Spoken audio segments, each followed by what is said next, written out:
1975 সালে 75 না 73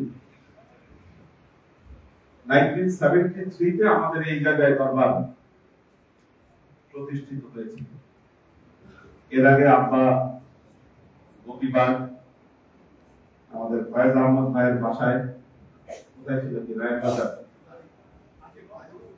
আজিমপুর কোয়ার্টারে, তো গোপীবাগ আজিমপুর কোয়ার্টার, সেখান থেকে লালপুর নবাবগঞ্জ, আচ্ছা নবাব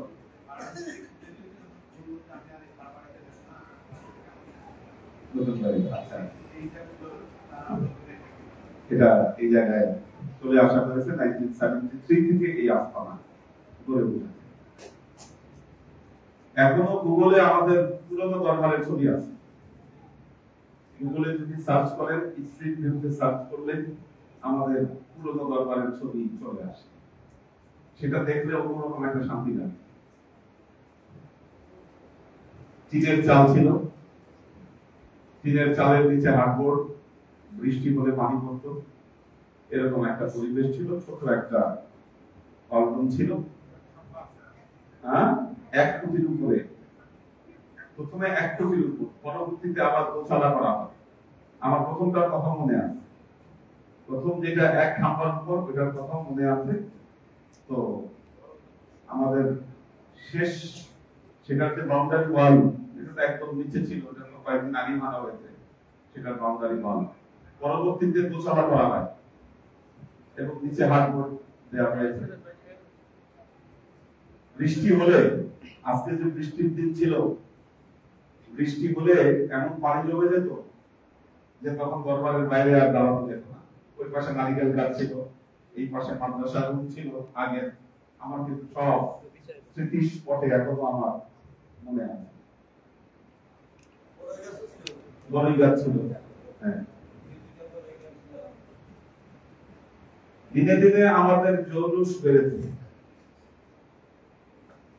ভাঙাচোরা দরবার থেকে 6তলা দরবার হয়েছে, আমাদের ব্যাপ্তি বেড়েছে। ঢাকার সাথে সাথে মুক্তাগাছায় আমাদের দরবার হয়েছে, আরো অন্যান্য জায়গায় আমাদের কার্যক্রম চলছে। কিন্তু এখানে একটা কিন্তু আছে, কিন্তু আমাদের হেদায়েত কোয়ালিটি যতটুকু বাড়ার কথা ছিল, কোয়ালিটি কিন্তু আমাদের সেই সাথে সাথে আপগ্রেড হয়নি। সালেকদের কোয়ালিটি, এটা শুধু সালেকের সমস্যা না, পৃথিবী নতুন যুগে প্রবেশ করেছে, এটাকে অস্বীকার করবার কোনো উপায় নেই। যারা অস্বীকার করবে, যারা এটা অনুধাবন করতে ব্যর্থ হবে, তারাই কিন্তু সমস্যার সম্মুখীন হবে। এটা মনে রাখবেন। পৃথিবীর সভ্যতার ইতিহাস যদি আপনারা যাচাই করেন, এক সময় মানুষ প্রস্তর যুগ ছিল, পাথর দিয়ে সবকিছু করত। এরপর চাকা আবিষ্কার হল, মানব সভ্যতাকে পরিবর্তন করে দিয়েছে চাকা। সিম্পল গোল একটা জিনিস, পুরো সভ্যতা চেঞ্জ করে দিচ্ছে মানুষের চাকা। এরপর মানুষ লোহা আবিষ্কার করতে শিখেছিল, দাউদ আলাইহিস সালামের সময় লোহা ব্যবহার করতে মানুষ, সেটাও মানব সভ্যতায় বিরাট এক পরিবর্তন নিয়ে আসে।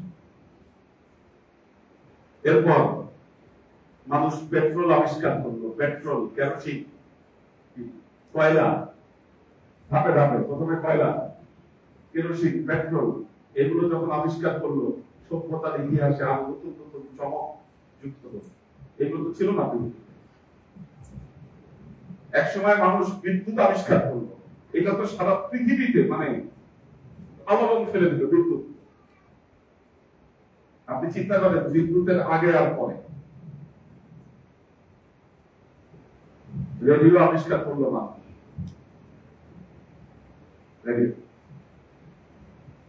যখন রেডিও আবিষ্কার করলো, মানুষ রেডিও শুনতো, ওটাই ছিল বিনোদনের শ্রেষ্ঠ উপকরণ।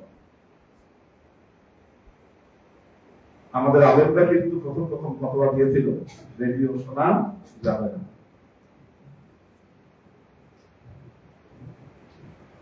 ঠিক বলছি কিনা? আলেমদের ফতোয়া ছিল প্রথম প্রথম রেডিও শোনা যাবে না। কিন্তু যখন ৭১-এর মুক্তিযুদ্ধ হয়, তখন আমার ওনারাই স্বাধীন বাংলা নেতার কেন্দ্রের খবরগুলো কি সেই রেডিওতে শুনতেন। এটা পরিবর্তন, বুঝতে হবে না,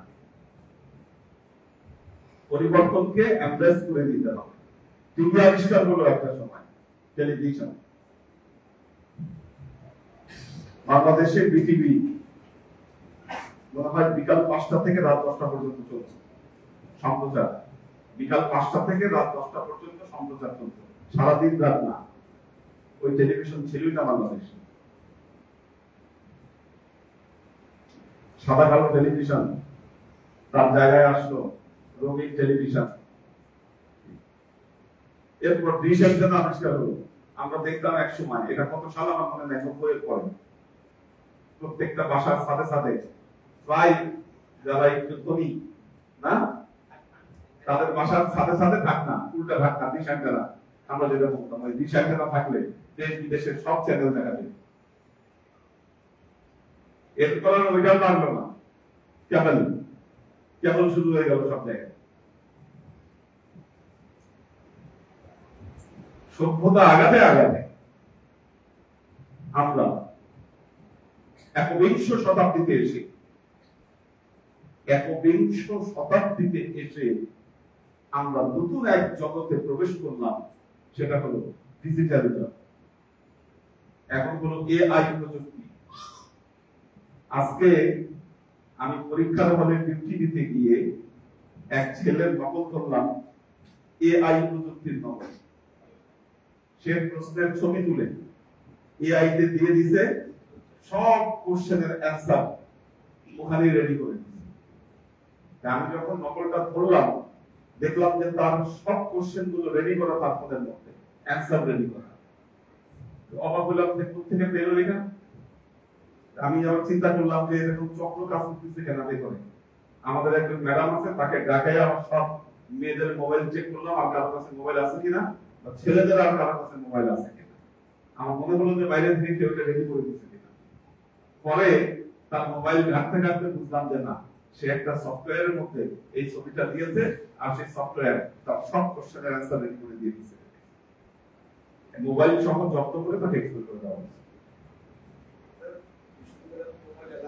আমাদের অ্যালাউ না, চুরি করে নিয়ে ঢুকছে মোবাইল, অ্যালাউ তো কারোর জন্যই না, সে লুকায় নিয়ে ঢুকছে পরীক্ষা করে। এই যে আমরা যে জগতে আমরা আছি, এখান থেকে আমাদের এই জগতে থেকে আধ্যাত্মিক এবং আত্মিক উন্নয়ন আমাদের আকাবার পূর্ববর্তী সাধকেরা আমাদেরকে যে দিক নির্দেশনা দিয়ে গিয়েছেন, আমাদের সালেকদের উপরে এটাকে আমরা ইমপ্লিমেন্ট করব এবং তাদেরকে সেই উন্নতি, আধ্যাত্মিক সাধনার সেই জায়গায় আমরা নিয়ে আসব। এটা আজকের দিনের জন্য কঠিন একটা চ্যালেঞ্জ হয়ে দাঁড়িয়ে। আমরা যদি এই চ্যালেঞ্জকে মোকাবেলা করতে না পারি, দেখবেন পৃথিবী থেকে তরিকতের গুরুত্ব হারিয়ে যাবে।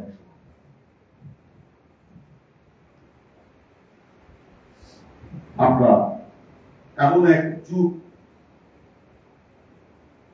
এমন এক সময়ের সন্ধিক্ষণে আমরা এসে দাঁড়িয়েছি। আমরা যদি এই ফিল্ডে কাজ না করি, তাহলে দেখবেন ভবিষ্যৎ প্রজন্মকে তরিকার জন্য আমরা কোনো কিছু দিতে পারবো না।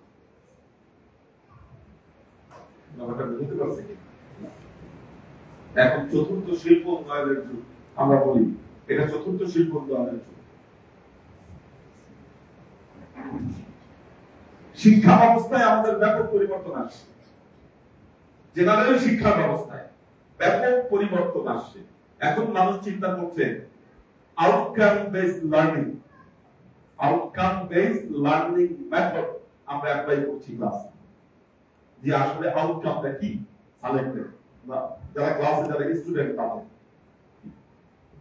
আমরা যদি আপনাদের জন্য এরকম মেথড যদি আমরা চিন্তা না করি, তাহলে দেখবেন তরিকা পালন করছেন, ক্লাস করতেছেন, আসতেছেন, যাচ্ছেন, কিন্তু আপনাদের আধ্যাত্মিক উন্নতি হচ্ছে না। আমাদেরকে ভাবতে হবে এই বিষয়গুলো নিয়ে। এখন সেই যুগ নাই আপনি মানুষকে যা বলবেন তাই বিশ্বাস করবেন। এজন্য দেখবেন আমাদের পুরনো কিছু আলেম ওলামায়ে কেরাম, স্বনামধন্য ওলামায়ে কেরাম এমন এমন মন্তব্য করেছেন যেগুলো এখন ইউটিউবে ভাইরাল, কি তারা মনে করেছে আমরা যা খুশি তাই বলবো, মানুষ মনে হয় এটাই বিশ্বাস করবে। একজন বিখ্যাত আলেম ৯৭ সালে করে, ৯০ সালে ইংল্যান্ড লিগও খেলে, ৯০ সালে রকেটেও চড়ছে সে, অক্সফোর্ডের শ্রেষ্ঠ টিচার হয়েছে। এই যে তার এই কথাগুলো সে মনে করেছে আমি তো যা বলবো তাই বিশ্বাস করবো, কিন্তু বর্তমান প্রজন্ম এগুলো বিশ্বাস করে না। আরেকজন জিন হুজুর, জিনের বাদশা, সে হাজার হাজার জিন তার আশেপাশে থাকে, এগুলো বক্তব্য দিচ্ছে মানুষের কাছে। এই নতুন প্রজন্ম তারা এগুলা সেন্সের ধারের কাছেও নেয়। আমরা যদি এই প্রজন্মকে এই প্রজন্মের উপযোগী করে আমরা তরিকা যদি তাদের কাছে উপস্থাপন না করতে পারি, আমাদের ভীষণ ব্যর্থতা। আমাদের আপনাদের বড় হুজুর, আমার পিতা যে তরিকা, যে আদর্শ আমাদের কাছে দিয়ে গেছেন, আমরা বিশ্বাস করি কাল কিয়ামত পর্যন্ত এই তরিকা, এই আদর্শ জারি থাকবে ইনশাআল্লাহ। আমরা যেদিন ইন্তেকাল করেন, সবাইকে সামনে রেখে যখন বায়াত করিয়েছিলাম, তখন এই কথাটাই বলেছিলাম, এই ট্রেন থামবে না, এটি চলমান। আপনাদের কাছে স্মরণ আছে। কিন্তু যদি কাল কিয়ামত পর্যন্ত আমাদেরকে এটা জারি রাখতে পারে, আমাদেরকে এই ফিল্ডে কাজ করতে হবে, বসে থাকলে হবে না। অনেক কিছু করার আছে আমাদের, কিন্তু সেই কাজগুলো আমাদের ফিল্ডে নামতে হবে।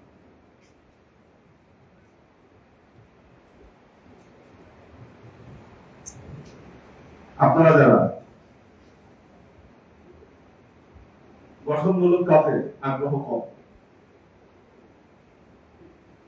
যেমন একটা ফাউন্ডেশনের কথা বলতেছি, ফাউন্ডেশনের কাগজ এখন পর্যন্ত রেডি হয়নি, ওই লোক করতেছে এসে যে তথ্যগুলো ফর্মগুলো ফিল আপ করে দেওয়ার কথা নাই, আগ্রহ নাই। আগ্রহ থাকলে এতদিন হয়ে যেত ফাউন্ডেশন। অথচ আপনার যাওয়ার পর থেকেই আমি ফাউন্ডেশনের উদ্যোগ নিয়েছি, হয়নি? আপনার যাওয়ার পর থেকেই কিন্তু আমি ফাউন্ডেশনের জন্য ট্রাই করছি, কারণ ফাউন্ডেশন রিলেটেড অনেক কাজ করা সম্ভব আমাদের, যেটা না থাকলে আপনি এই কাজগুলো করতে পারবেন না। এটা বড় একটা ফিল্ড, এটা আমাদের প্রাথমিক রিকোয়ারমেন্টস গুলোর মধ্যে এটা হওয়া উচিত ছিল। একটা ফাউন্ডেশন, একটা প্রকাশনা, আমাদের নিজস্ব একটা প্রকাশনা থাকা দরকার ছিল, প্রকাশনা সংস্থা। সেটাও এখন পর্যন্ত হয়ে উঠে নাই। কি দিবেন ভবিষ্যৎ প্রজন্মকে, কথাটা বলা খুব সোজা, গঠনমূলক কথাগুলো বলছি। আমি একা চিন্তা করলে হবে না, আমাকে এত কাজে ব্যস্ত থাকতে হবে। কাউকে আমি চিঠি গাচ্ছি না, সারা জার্নি করে আমি আসছি, আজকে আবার বিশ্ববিদ্যালয়ে আমি পরীক্ষা দিয়েছি বা বিভিন্ন কাজ করেছি। কাজে একা এত কিছুতে খেয়াল রাখা সম্ভব হয় না, ভাবতে হবে আপনাদের। আমাদের যে দায়বদ্ধতা, আমরা যদি মনে করি যে এই তরিকাকে আমরা এগিয়ে নিয়ে যাব, আল্লাহর সাথে আমাদের সম্পর্ককে সুদৃঢ় করব, আমাদেরকে এই ফিল্ডে কাজ করতে হবে। তাহলে আমরা যদি ভাবি আগে যেভাবে তরিকার প্রচার প্রসার হয়েছে, এই যুগে এসে সভ্যতার পরিবর্তনের যুগে আপনি একইভাবে তরিকার প্রচার প্রসার করবেন, এটা সম্ভব না, ইম্পসিবল না।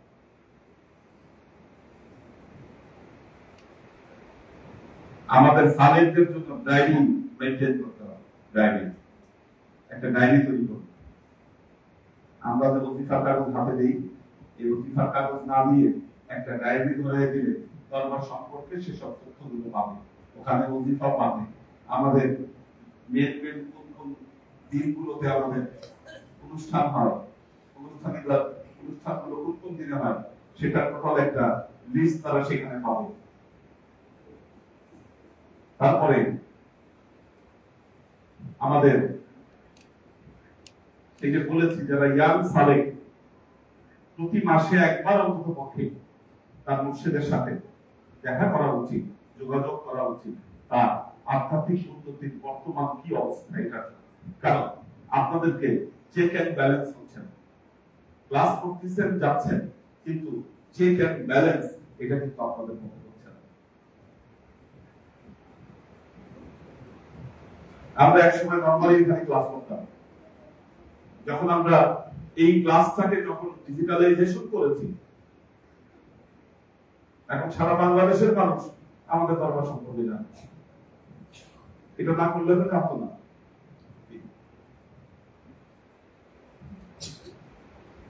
আপনারা বলেছেন প্রচারেই প্রসার, এটা অনেকেই বলতেন, কিন্তু প্রচারেই প্রসার এটার কোনো উদ্যোগ ছিল।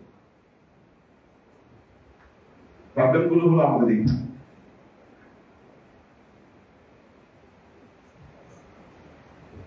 তো আমরা আসুক সালেক বৃন্দ, অনেকে দূর দারাজ থেকে আসছেন, আলোচনা দীর্ঘায়িত করবো না, আজকে নর্মাল ক্লাস নিব না সেটাও বলেছি, কারণ কোন আলোচনায় ঢুকলে বের হওয়াটা কঠিন। আমাদের আত্মসমালোচনা প্রয়োজন। কি করছি আমরা, আদৌ কতটুকু করতে পারছি, আদৌ আমরা কতটুকু দিতে পারছি, এই জিনিসগুলো আমাদের নিজেদের আত্মসমালোচনা দরকার। কারণ এটা একটা দায়বদ্ধতা আমাদের, দায়বদ্ধতা এই জায়গা। আপনারা আসতেছেন, খেদমত করতেছেন, কষ্ট করতেছেন, কিন্তু এর বিপরীতে যদি এর আউটকাম না থাকে, তাহলে আমিও যে কষ্ট করতেছি এটা ব্যর্থতায় পর্যবেসিত হবে, এটা ব্যর্থতায় পর্যবেসিত হবে। আল্লাহ আমাদেরকে তৌফিক দান করুন। আমরা বিশ্বাস করি আল্লাহর ওয়ালিগণ কখনো মৃত্যুবরণ করেন না। পবিত্র কোরআনের দুটো আয়াতে এটি বলা হয়েছে। সূরা বাকারা আল্লাহ বলেছেন, ওয়ালা তাকুলু লিমান ইউকতাল ফি সাবিলিল্লাহি আমওয়াত বাল আহইয়াউ ওয়ালাকিন লা তাশউরুন। আল্লাহ বলেছেন, যারা আল্লাহর পথে নিজেদের জীবনকে বিলিয়ে দিয়েছে তারা মৃত, এই কথা তোমরা বলো না, বরং তারা জীবিত আছেন, কিন্তু তোমরা সেটা বুঝো না। আরেক আয়াতে আল্লাহ বলেছেন, ওয়ালা তাহসাবান্নাল্লাযীনা কুতিলু ফি সাবিলিল্লাহি আমওয়াতান বাল আহইয়াউ ওয়া ইনদা রাব্বিহিম ইরজাকুন।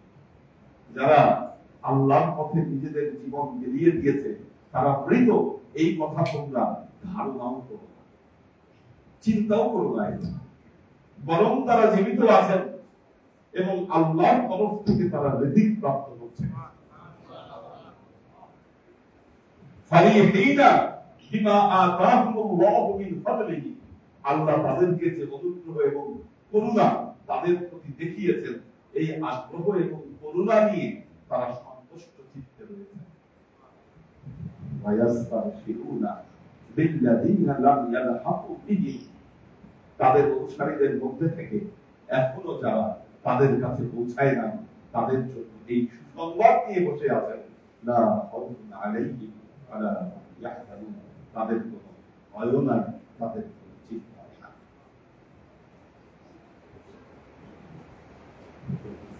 সুতরাং এই জন্য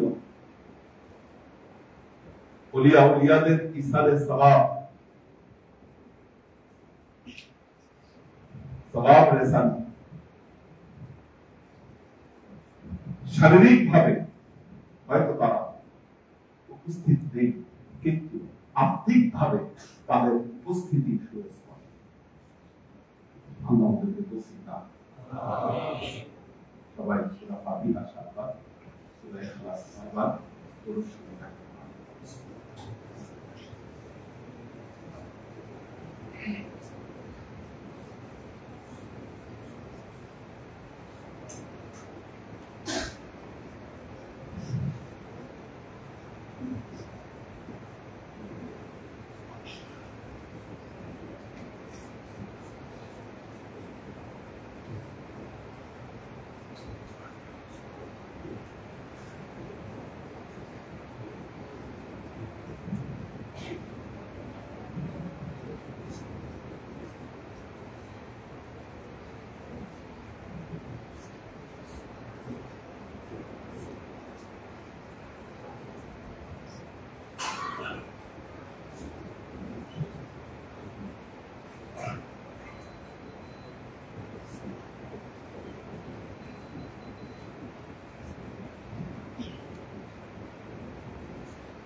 আসুন আমরা রাসূল পাক সাল্লাল্লাহু আলাইহি ওয়াসাল্লামের শানে দরুদ ও সালাম প্রেরণের মাধ্যমে হৃদয়ের আর্তিগুলোকে আল্লাহর দরবারে পেশ করি।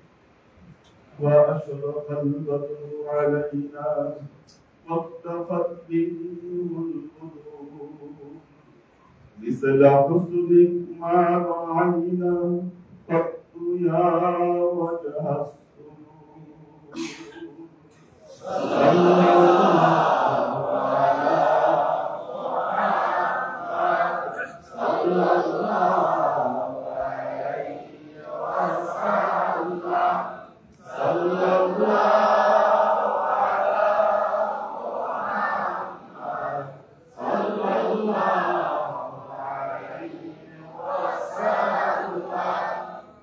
يا حبيبي يا محمد يا عروس الخافقين يا مؤيد يا ممرد يا إمام القبلتين.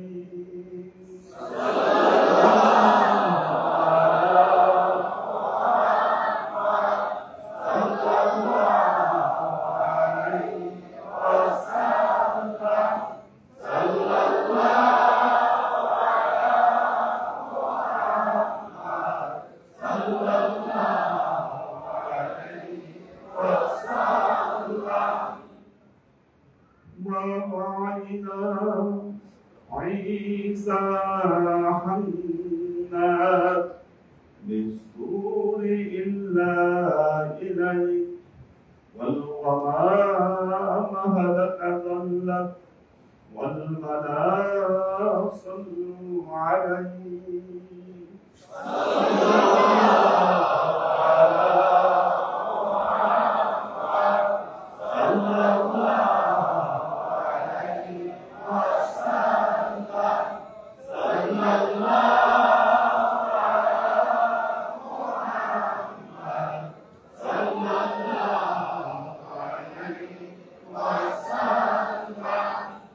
سيدي يا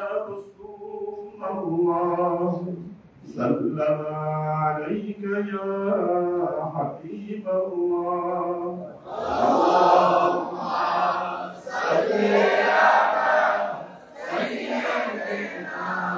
اللهم صل على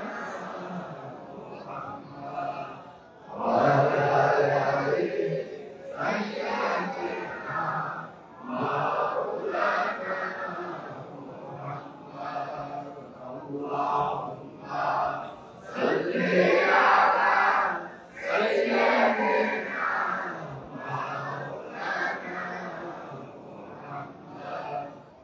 وعلى آله سيدنا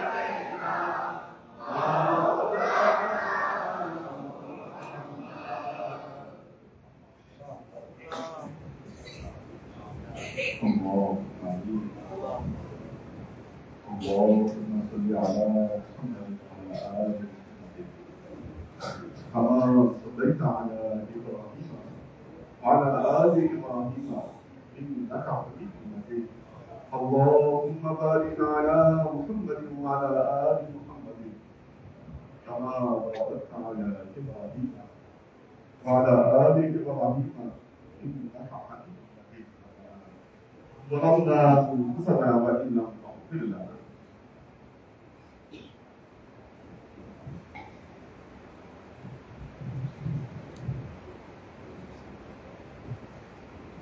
এটা আমি একদিন নিষেধ করছি যখন আমি অজিফার আমার রাতের গভীরে চলে যাব কেউ আমার সাথে হাত মিলে যাবেন না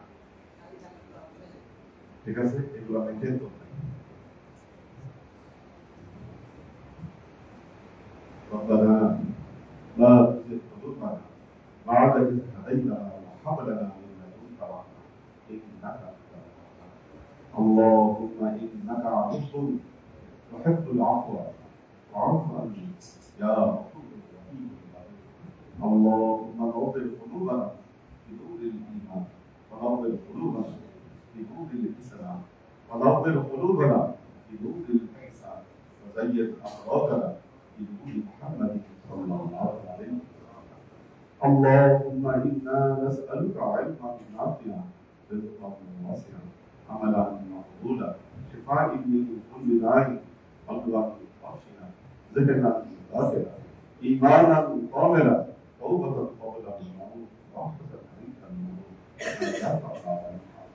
اللهم إنا نسألك رحمتك في كل درجة ورحمتك في كل أمر نعوذ بك من الشرك والشر والذنوب والبدعة ومن كل وسوسة الشيطان يا الله يا رحمن يا مالك الله আমরা এতক্ষণ তোমার দরবারে যে সমস্ত আমলকে উপস্থাপন করলাম তোমার ইয়া হাবিব মুস্তাফা সাল্লাল্লাহু আলাইহি ওয়াসাল্লাম যে দরুদ ও সালাম পেশ করলাম ত্রুটিমুক্তভাবে সেই আমলগুলোকে তুমি কবুল করো এই আমলের দাদা আমাদের প্রিয় নবী হযরত মুস্তাফা সাল্লাল্লাহু আলাইহি ওয়াসাল্লামের কাছে পৌঁছে দাও আমাদের নবীর পরিবার বর্গের কাছে তুমি এর জান্নাতে পৌঁছে দাও এই দুনিয়ার সমস্ত আম্বিয়া কেরাম সাহাবায়ে কেরাম তাবেঈন তাবেঈন ওয়ালি আউলিয়া গৌস কুতুব আমাদের মা বাবা ভাই বোন আত্মীয় এই জান্নাত থেকে যত পীর ভাই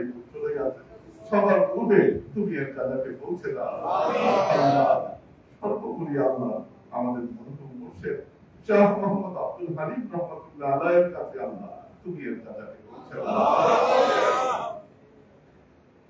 আল্লাহ তিনি আমাদের কাছে যে আদর্শ রেখে গেছেন আল্লাহ আমরা যেন সেটা সঠিক বাস্তবায়ন করতে পারি আল্লাহ সে তৌফিক তুমি আমাদেরকে দাও আমরা যেন এই আমানতকে রক্ষা করতে পারি আল্লাহ সে তৌফিক তুমি আমাদেরকে দাও আল্লাহ আমরা যেন ধীরে ধীরে এই আমানতের প্রসার করতে পারি আল্লাহ সে তৌফিক তুমি আমাদেরকে দাও আল্লাহ আমরা যেন সবাই তোমার রাজি খুশি নিয়ে আল্লাহ এই দুনিয়া থেকে চলে যেতে পারি তৌফিক তুমি আমাদেরকে দাও আমাদের জীবন থেকে সমস্ত অভাব অভিযোগ বালা মুসিবত দুঃখ কষ্ট লোভ শক্তি বিরোধিত করে দিয়ে দীর্ঘ হস্তে তোমার দ্বীনের খেদমতের তৌফিক তুমি আমাদেরকে দাও তোমার হেদায়েতের পথে প্রতিষ্ঠিত থাকতে পারি, সে তৌফিক তুমি আমাদেরকে দাও।